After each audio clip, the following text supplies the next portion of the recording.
ప్రముఖ నటి త్రిషపై నటుడు దర్శకుడు ఆర్ పార్థిబన్ తీవ్ర విమర్శలు చేశారు. ఇటీవల ఓ సినిమా అవార్డుల ప్రధానోత్సవంలో ఈ ఘటన చోటు చేసుకుంది. పొన్నియిన్ సెల్వన్లోని కుందైవా పాత్ర గురించి వ్యాఖ్యాతలు అడిగినప్పుడు ఆయన ఈ వివాదాస్పద వ్యాఖ్యలు చేశారు. విజయ్తో కలిసి ఓ వెడ్డింగ్ ఫంక్షన్కు హాజరు కావడంపై పార్థిబన్ బహిరంగంగా త్రిషను ఉద్దేశించి ఘాటుగా విమర్శలు చేశారు. ఈ కుందైవైని కొన్ని రోజులు ఇంట్లోనే ఉంచాలి, అదే మంచిదని, వారిని బయటకు పంపించకూడదని వ్యాఖ్యానించారు.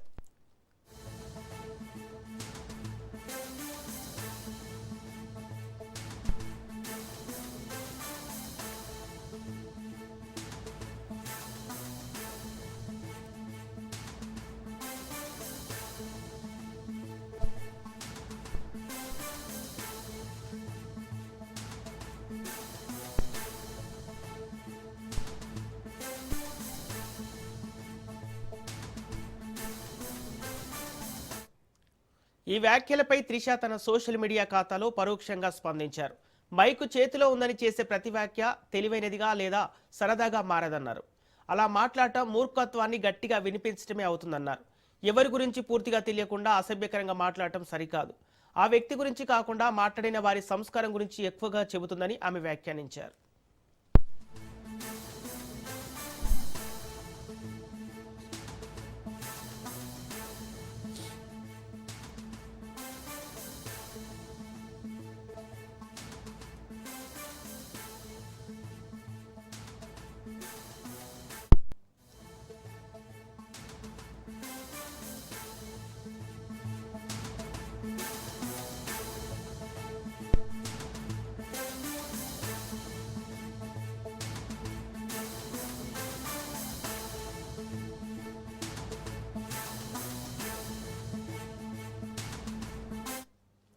ఇవాళ కేంద్ర కేబినెట్ సమావేశం ప్రధాని నరేంద్ర మోదీ అధ్యక్షతన జరగనుంది. ఈ సమావేశంలో కేబినెట్ పలు కీలక నిర్ణయాలు తీసుకునే అవకాశం ఉంది.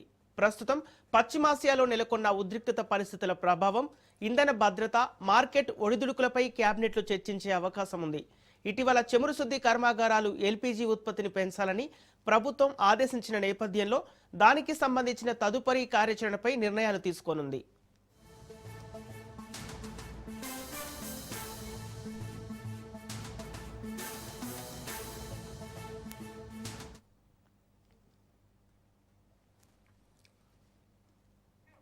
ఇవాళ కేంద్ర కేబినెట్ సమావేశం ప్రధాని నరేంద్ర మోదీ అధ్యక్షతన జరగనుంది. ఈ సమావేశంలో కేబినెట్ పలు కీలక నిర్ణయాలు తీసుకునే అవకాశం ఉంది. ప్రస్తుతం పశ్చిమాసియాలో నెలకొన్న ఉద్రిక్తత పరిస్థితుల ప్రభావం, ఇంధన భద్రత, మార్కెట్ ఒడిదుడుకులపై కేబినెట్లో చర్చించే అవకాశం ఉంది. ఇటీవల చమురు శుద్ధి కర్మాగారాలు ఎల్పీజీ ఉత్పత్తిని పెంచాలని ప్రభుత్వం ఆదేశించిన నేపథ్యంలో దానికి సంబంధించిన తదుపరి కార్యాచరణపై నిర్ణయాలు తీసుకోనుంది.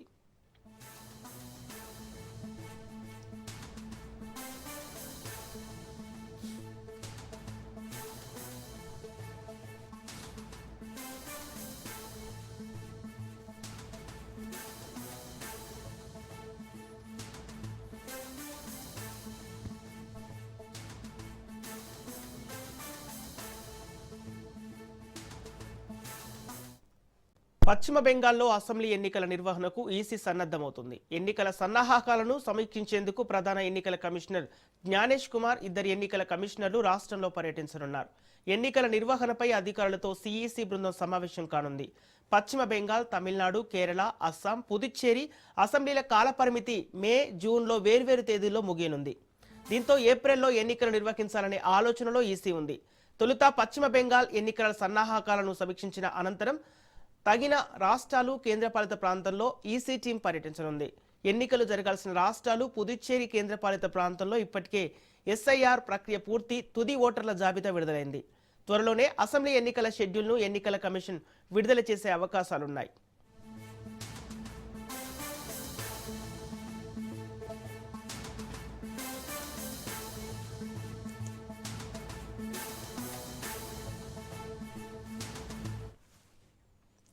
పశ్చిమ బెంగాల్లో అసెంబ్లీ ఎన్నికల నిర్వహణకు ఈసీ సన్నద్ధమవుతుంది. ఎన్నికల సన్నాహకాలను సమీక్షించేందుకు ప్రధాన ఎన్నికల కమిషనర్ జ్ఞానేష్ కుమార్, ఇద్దరు ఎన్నికల కమిషనర్లు రాష్ట్రంలో పర్యటించనున్నారు.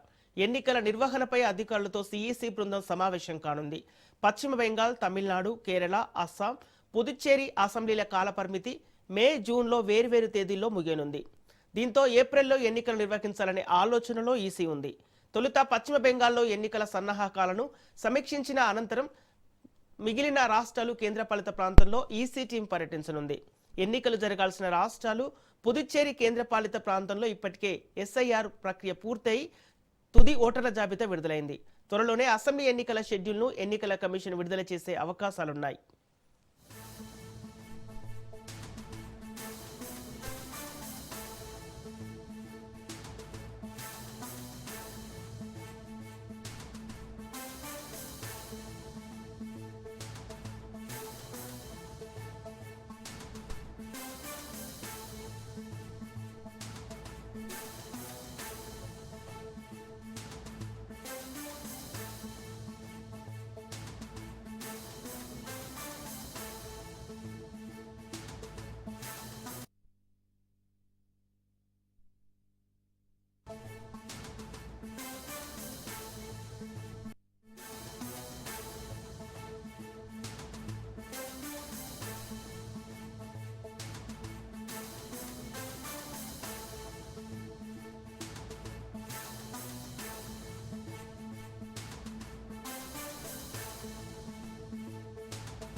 నేటి నుంచి కేసీఆర్ అధ్యక్షతన బీఆర్ఎస్ సమావేశం జరగనుంది. దీంతో పాటుగా ఎమ్మెల్యేలకు ఎమ్మెల్సీలకు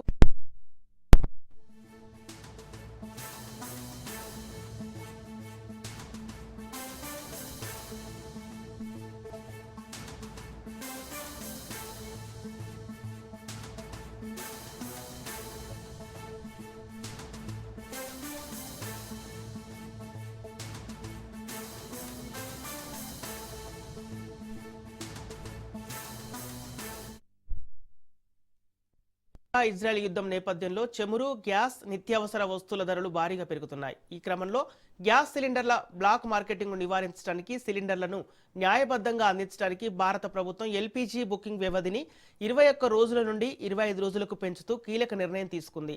పశ్చిమాసియాలో యుద్ధం నేపథ్యంలో సిలిండర్ల కొరత ఏర్పడుతుందనే భయంతో చాలా మంది ముందస్తుగా బుకింగ్ చేసుకుంటున్నారు.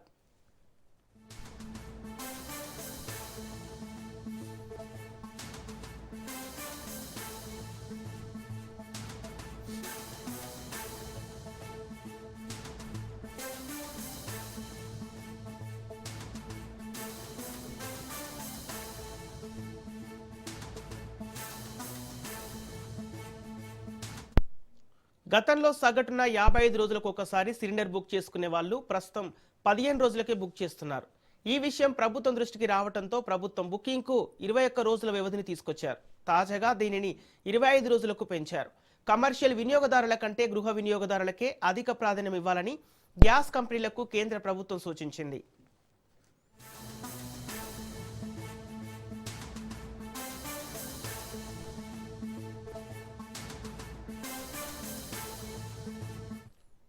వంట గ్యాస్ సిలిండర్పై కేంద్రం 60 రూపాయలు పెంచుతూ ఇటీవల నిర్ణయం తీసుకుంది. వాణిజ్య సిలిండర్పై 114 రూపాయలు పెంచింది. కాగా ఎల్పీజీ విక్రయానికి అల్జీరియా, ఆస్ట్రేలియా, కెనడా, నార్వే వంటి దేశాలు ముందుకొచ్చినట్లు కేంద్రం తెలిపింది. అంతర్జాతీయంగా చమురు ధరలు పెరిగినప్పటికీ ఇప్పటికిప్పుడు పెట్రోల్, డీజిల్ ధరలు పెరిగే అవకాశం లేదని, దేశంలో ప్రస్తుతం సరిపడా ఇంధన నిల్వలు ఉన్నాయని తెలిపింది.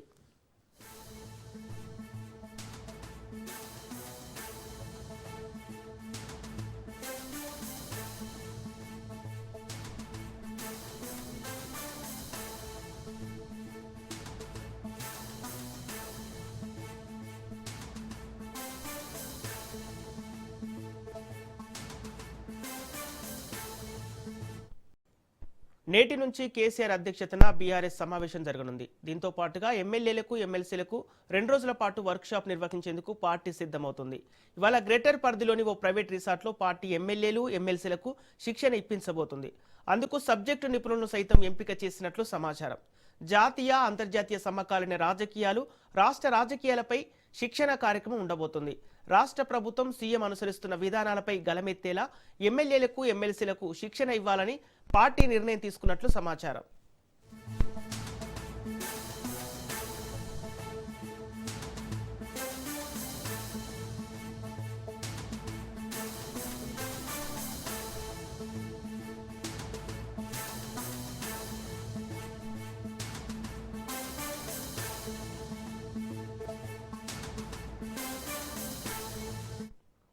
ఈ వర్క్ షాప్ కు పార్టీ అధినేత కేసీఆర్ సైతం హాజరు కానున్నట్లు సమాచారం. ఈ నెల 16 నుంచి బడ్జెట్ అసెంబ్లీ సమావేశాలు ప్రారంభమవుతుండటంతో అసెంబ్లీలో అనుసరించాల్సిన అంశాలు, వ్యూహాలపై 2 రోజుల పాటు ఎమ్మెల్యేలకు, ఎమ్మెల్సీలకు దిశానిర్దేశం చేయబోతున్నారు. అంతేకాకుండా వివిధ రంగాల్లో నిపుణులైన ఎక్స్పర్ట్స్ ను పిలిపించి వారితో ఎమ్మెల్యేలకు, ఎమ్మెల్సీలకు క్లాసులు నిర్వహించాలని భావిస్తోంది. సమాచార హక్కు చట్టంను ఎలా వినియోగించుకోవాలనే దానిపై ప్రత్యేక దృష్టి సారించబోతుంది. సమాచారం ఇవ్వకుంటే ఎలా ముందుకెళ్లాలి, గత ఎన్నికల్లో కాంగ్రెస్ హామీలు, గ్యారంటీలో వైఫల్యాలపై ఎలా ప్రజల్లోకి వెళ్లాలి, ఇప్పటి వరకు పార్టీకి కలిసొచ్చిన అంశాలేంటి, పంచాయతీ, మున్సిపల్ ఎన్నికల ఫలితాలు తదితర అంశాలపై ప్రత్యేక చర్చ చేయబోతున్నట్లు సమాచారం. అసెంబ్లీలో ప్రతి ఒక్క ఎమ్మెల్యేలే పూర్తి అవగాహనతో మాట్లాడేందుకు ఈ వర్క్షాప్ ఉపయోగపడుతుందని పార్టీ భావిస్తున్నట్లు తెలుస్తోంది.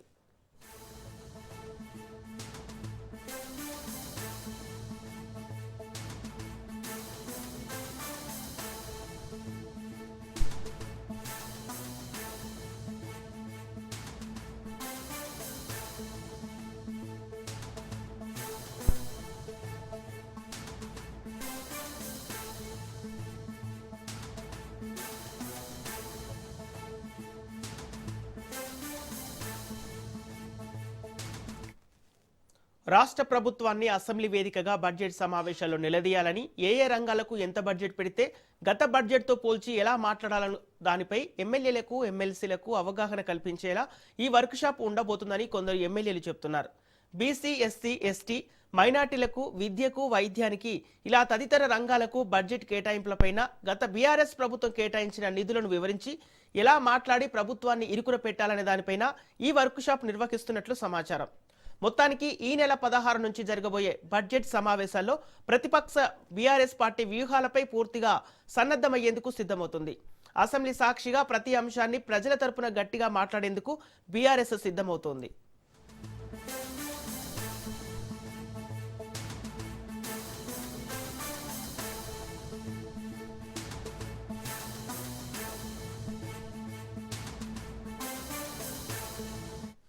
ఖమ్మం జిల్లా వెలగమట్ల భూదాన్ భూమిలో ఏళ్లుగా జీవిస్తున్న పేదలపై ప్రభుత్వం ఉక్కుపాదం మోపిందని తెలంగాణ జాగృతి అధ్యక్షురాలు కవిత మండిపడ్డారు. బాధితులకు న్యాయం చేయాలంటూ బీసీ, ఎస్సీ, ఎస్టీ ఐకాసా రాష్ట్ర చైర్మన్ విశారదన్ మహారాజుతో కలిసి ఆమె రాత్రి నుంచి నిరాహార దీక్ష చేపట్టారు. దీంతో పోలీసులు వారి దీక్షను అడ్డుకొని అరెస్ట్ చేశారు. అనంతరం అక్కడి నుంచి హైదరాబాద్కు తరలించారు. అరెస్టు చేసినా తన దీక్ష కొనసాగిస్తానని కవిత ధీమా వ్యక్తం చేశారు. వెలగమట్ల బాధితులకు న్యాయం జరిగే వరకు పోరాడతానన్నారు.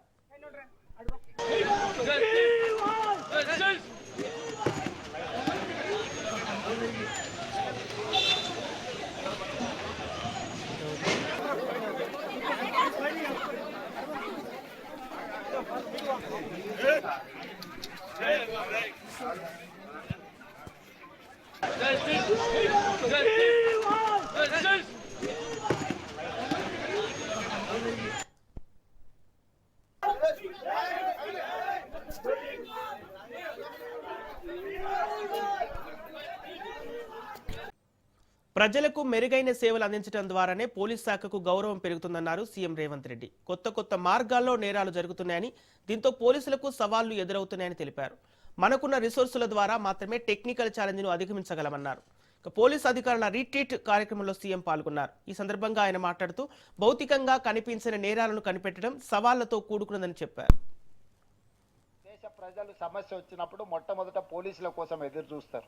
అట్లా మీరు గుర్తింపు తెచ్చుకున్న మీరు ఈ రోజు నూతన సమస్యల్ని ఎదుర్కొంటున్నారు. ఒకప్పుడు మీకున్న సమస్య తీవ్రవాదం అయి ఉండొచ్చు. తీవ్రవాదాన్ని ఎదుర్కోవడానికి ఆక్టోపస్ తీసుకొచ్చింది, గ్రే హ్యాండ్స్ తీసుకొచ్చిండ్రు, ఎస్ఐబీలను తీసుకొచ్చిండ్రు, ఇతర వ్యవస్థలను తీసుకొచ్చిండ్రు. After 25-30 years, after 40 years, you have achieved your goal more or less 98%, or we are going to reach 100%. అవినీతిని ఎదుర్కోవడానికి ఏసీబీ, సిస్టంల ఫెయిల్యూర్ని రీడ్ చేయడానికి విజిలెన్స్ అండ్ ఎన్ఫోర్స్మెంట్, ఇతర రాష్ట్రాలలో నేరాలు జరిగినప్పుడు ఈ రాష్ట్రంలోనే, ఈ జిల్లాలు ఈ రాష్ట్రంలోనే కాదు పక్క రాష్ట్రాల్లో విచారణ చేయాలనుకున్నప్పుడు సిబిసిఐడి లాంటి వ్యవస్థల్ని మీరు ఏర్పాటు చేసుకున్నారు. ఈ రోజు ఇవి సరిపోవడం లేదు. ఈ రోజు ప్రపంచంలో జరిగిన మార్పులు, 40 సంవత్సరాల క్రితం కంప్యూటర్ అంటే మనకు పెద్దగా తెలియదు, మొబైల్ అంటే మనకు అందుబాటులో లేదు, వైఫై లాంటి టెక్నాలజీస్ మనం చూడలే. సో మనం పోలీస్ మాన్యువల్స్ రాసుకున్నప్పుడు మనకున్న ఛాలెంజెస్ బేసిస్ మీద మనం రాసుకున్నాం. ఫిజికల్ క్రైమ్ మీద మన పోలీస్ ఇన్వెస్టిగేషన్ అంతా ఆధారపడే విధంగా మన మాన్యువల్స్ కానీ మన ఎకో సిస్టమ్ అంతా బిల్డ్ చేసుకున్నాం. Today, physical crime is not there. The cyber crime has entered in our era. Telangana CM Revanth Reddy క్రీడాశాఖపై సమీక్ష చేపట్టారు. యంగ్ ఇండియా స్పోర్ట్స్ యూనివర్సిటీలో సౌకర్యాల కల్పన, అంతర్జాతీయ ప్రమాణాలతో అన్ని రకాల క్రీడలకు అనువుగా మైదానాల ఏర్పాటుపై సంబంధిత అధికారులకు దిశానిర్దేశం చేశారు. ఒలింపిక్స్, కామన్వెల్త్ గేమ్స్ లక్ష్యంగా తెలంగాణలోని క్రీడాకారులకు ట్రైనింగ్ ఇచ్చేందుకు అవసరమైన మౌలిక సదుపాయాల కల్పనపై దృష్టి సారించాలని అధికారులకు ఆదేశాలు జారీ చేశారు. జూబ్లీహిల్స్లోని తన నివాసంలో సంబంధిత శాఖ ఉన్నతాధికారులతో క్రీడాశాఖపై సీఎం రేవంత్ రెడ్డి సమీక్ష నిర్వహించారు.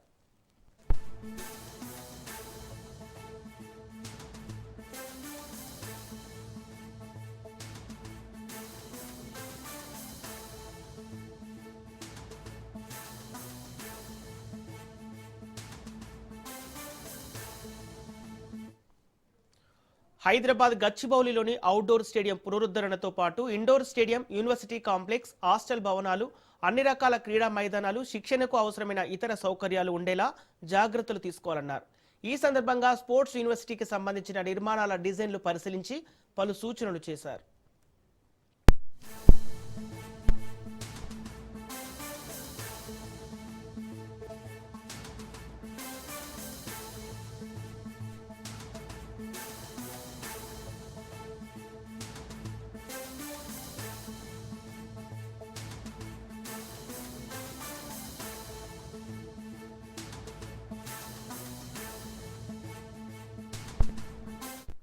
తెలంగాణ సీఎం రేవంత్ రెడ్డి తెలంగాణలో సరికొత్త పథకాన్ని అమలు చేస్తున్నారని కేటీఆర్ ఎద్దేవా చేశారు. గత ప్రభుత్వం ప్రవేశపెట్టిన రైతు బంధు నిధులను నిలిపివేసి ఆ సొమ్మును రాహుల్ బంధు పేరుతో ఏటా 1000 కోట్ల చొప్పున ఢిల్లీకి పంపిస్తున్నారని సంచలన ఆరోపణలు చేశారు. రైతుల నోరు కొట్టి ఢిల్లీకి మూటలు పంపడం దారుణమని, ఇది రాష్ట్ర ప్రయోజనాలకు విరుద్ధమని ఆయన స్పష్టం చేశారు. రైతన్నలు తమ పెట్టుబడి సాయం కోసం కళ్ళు కాచేలా ఎదురు చూస్తుంటే ప్రభుత్వం మాత్రం వారి ఆశలపై నీళ్లు చల్లుతోందని ఆగ్రహం వ్యక్తం చేశారు. బంద్ అయింది. రైతు బంధు పెట్టింది కాంగ్రెస్ ప్రభుత్వం. కానీ కొత్త పథకం తెచ్చిండు ముఖ్యమంత్రి రేవంత్ రెడ్డి గారు. కొత్త పథకం, బ్రహ్మాండమైన పథకం తెచ్చిండు. ఆ పథకం పేరేందో ఎరికేనా మీకు? రైతు బంధు లేదట, కానీ రాహుల్ బంధు ఉందట. రాహుల్ బంధు అంటే ఎరికేనా? సంవత్సరానికి 1000 కోట్లు రాహుల్ గాంధీకి ఇచ్చే రాహుల్ బంధు ఒక్కటి మాత్రం పక్కా ఉన్నది. రైతు బంధు మాత్రం లేదు. 3 సార్లు ఎగ్గొట్టిండు. ఒకసారి కాదు, 2 సార్లు కాదు, ఇది 3వసారి రైతు బంధు ఎగ్గొట్టిండు ముఖ్యమంత్రి.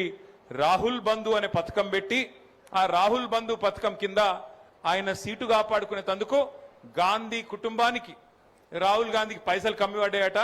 అందుకే రాహుల్ గాంధీ గారికి సంవత్సరానికి 1000 కోట్లు ఇచ్చి పదవి కాపాడుకుంటాడట ముఖ్యమంత్రి గారు. ఖమ్మంలో గులగొట్టిండు 1000 ఇండ్లు ఒకటే దగ్గర.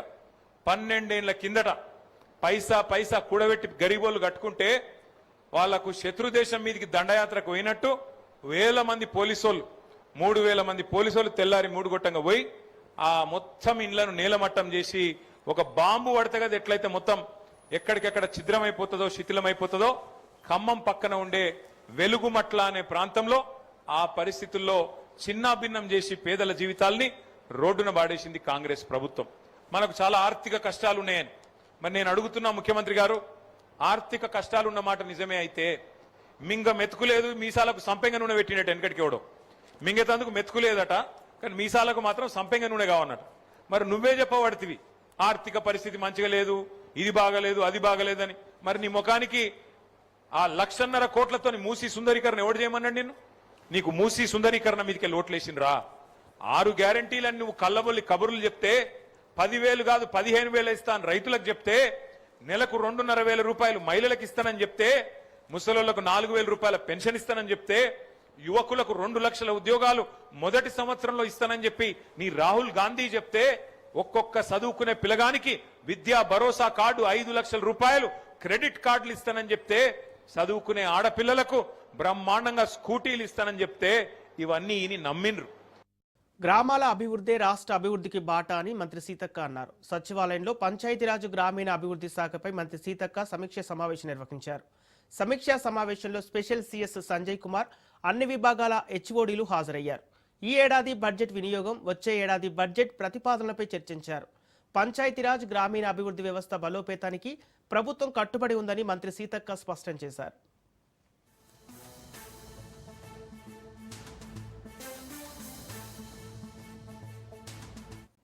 లోక్సభ స్పీకర్ ఓం బిర్లాపై అవిశ్వాస తీర్మానం పెట్టామని భువనగిరి ఎంపీ చామల కిరణ్ కుమార్ రెడ్డి తెలిపారు.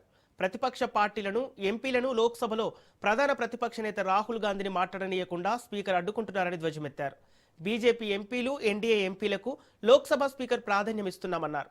స్పీకర్ అనే వ్యక్తి లోక్సభలో ఉన్న సభ్యులు అందరికీ సమానంగా మాట్లాడే అవకాశం ఇవ్వాలని సూచించారు. 18వ లోక్సభలో ప్రతిపక్షాలకు ఎందుకు ప్రాధాన్యం ఇవ్వటం లేదని ప్రశ్నిస్తున్నారు. దాంతోపాటు మహిళలు నరేంద్ర మోడీ గారిని అటాక్ చేయాలని వ్యూహం రచించారని చెప్పి కూడా ఒక తప్పుడు స్టేట్మెంట్ ఇచ్చారు. సో ఈ నో కాన్ఫిడెన్స్ మోషన్ అంటే అవిశ్వాస తీర్మానం ఈరోజు ముఖ్యాంశం. రెండోది పశ్చిమ ఆసియా, ఎస్పెషల్లీ ఏదైతే ఇరాన్ ఇజ్రాయెల్ యుద్ధం ఉందో దీనిపైన కూడా చర్చ చేయాల్సిన అవసరం ఉంది. ఎందుకంటే మేము గతంలోనే చెప్పినాం, నరేంద్ర మోడీ గారు ఒక ప్రధానమంత్రిగా కాకుండా ట్రంప్ ఆదేశాల మేరకే పనిచేస్తున్నారు.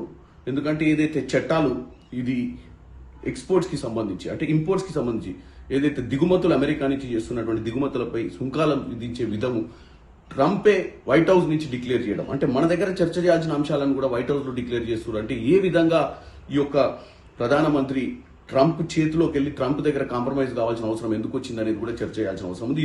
ఈ 18వ లోక్సభ మొదటి నుంచి కూడా ప్రతిపక్షాలకు సరైన ఇంపార్టెన్స్ ఇవ్వకపోవడం రాహుల్. జడ్చర్ల ఎమ్మెల్యే అనిరుద్ రెడ్డి కీలక వ్యాఖ్యలు చేశారు. రాబోయే అసెంబ్లీ సమావేశంలో బాంబు పేలుస్తారన్నారు. ఈసారి తెలంగాణలో సారా దుకాణాలు ప్రారంభించాలని కోరతారన్నారు. సారా తాగి 110 ఏళ్లు బ్రతికారని, ఇప్పుడు లిక్కర్ తాగి 80 ఏళ్లకే చనిపోతున్నారన్నారు. సైంటిఫిక్ గా సారా ఆరోగ్యానికి హానికరం కాదన్నారు. ఇటీవల కొన్ని రాష్ట్రాలు సారా దుకాణాలు ప్రారంభించారని గుర్తు చేశారు. అయితే అసలు తెలంగాణలో ఎందుకు సారా దుకాణాలు బంద్ చేశారు, క్లారిటీ రావాలని ప్రశ్నించారు. వచ్చే అసెంబ్లీ సమావేశాల్లో 0 అవర్లో సారా దుకాణాల అంశాన్ని ప్రస్తావిస్తారన్నారు జడ్చర్ల ఎమ్మెల్యే అనిరుద్ రెడ్డి.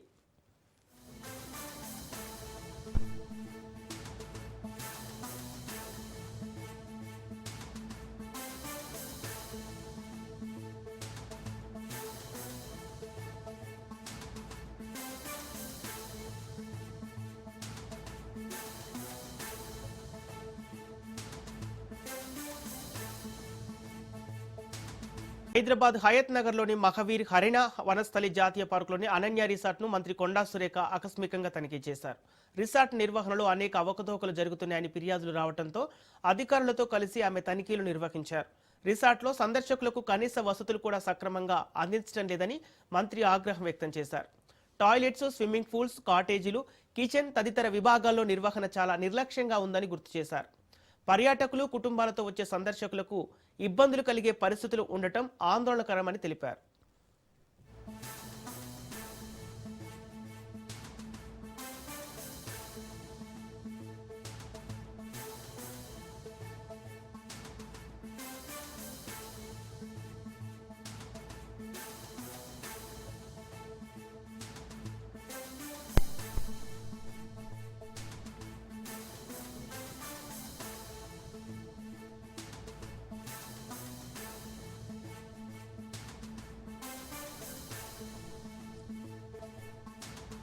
మధ్యప్రాచ్యంలో యుద్ధ జ్వాలలు భీకర రూపం దాల్చాయి. క్షిపణి దాడులు, నావికాదళ దాడులతో మధ్యప్రాచ్యం అట్టుడుకుతోంది.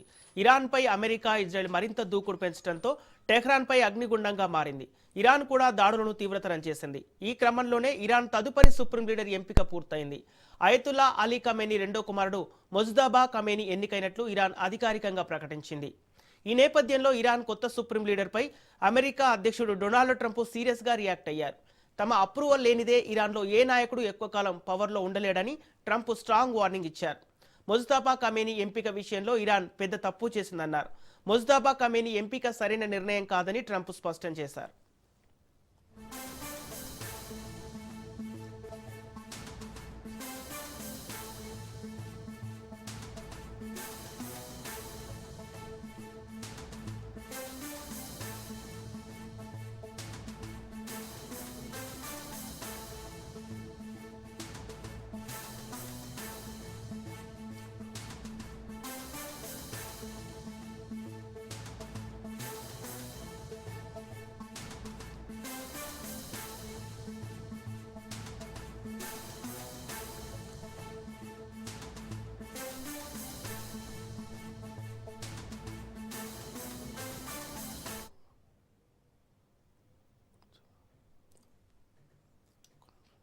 మధ్యప్రాచ్యంలో యుద్ధ జ్వాలలు భీకర రూపం దాల్చాయి. క్షిపణి దాడులు, నావికాదళ దాడులతో మధ్యప్రాచ్యం అట్టుడుకుతోంది.